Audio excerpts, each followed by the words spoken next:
ఈసారి ఈ 5th edition gamma అవార్డ్స్లో ఇంకా స్పెషల్గా ఉండబోతుందని చెప్పాను కదా, ఎందుకంటే సుమ గారితో పాటు హోస్టింగ్ చేస్తున్నారు మనందరి ఫేవరెట్ వైవ హర్ష గారు. సో హర్ష గారిని ముందుగా మాట్లాడవలసిందిగా రిక్వెస్ట్ చేస్తున్నాము.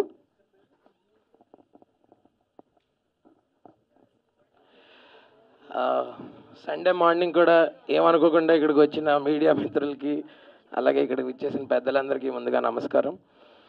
అండ్ నేను ఎన్నోసార్లు చెప్పాను, ముందు ప్రతి ఈవెంట్లో కూడా చెప్తాను, మేము ఇక్కడ ఏం మ్యాజిక్ క్రియేట్ చేసినా దాన్ని ప్రజల వరకు తీసుకెళ్లే మీడియం మీరే. సో ఫస్ట్ మీకు థ్యాంక్ యూ.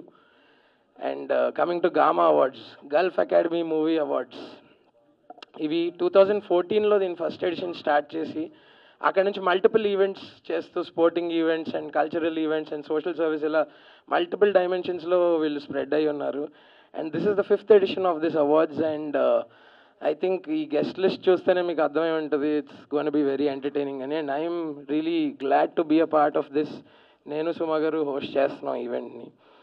అండ్ కోదండరామరెడ్డి గారు కానీ లేకపోతే బి గోపాల్ గారు కానీ జ్యూరీలో ఉన్నారంటే మీకు అర్థమయ్యే ఉంటుంది ఎంత ఎలీట్ ప్యానెల్ ఆఫ్ జ్యూరీ ఉంది ఇక్కడ. అలాగే ఎలీట్ లిస్ట్ ఆఫ్ గెస్ట్స్ కూడా అక్కడ రాబోతున్నారు. సో 30th ఇది షార్జా ఎక్స్పో సెంటర్లో జరగబోతుంది దుబాయ్లో. And I'm really excited to go and be a part of this event. Thank you.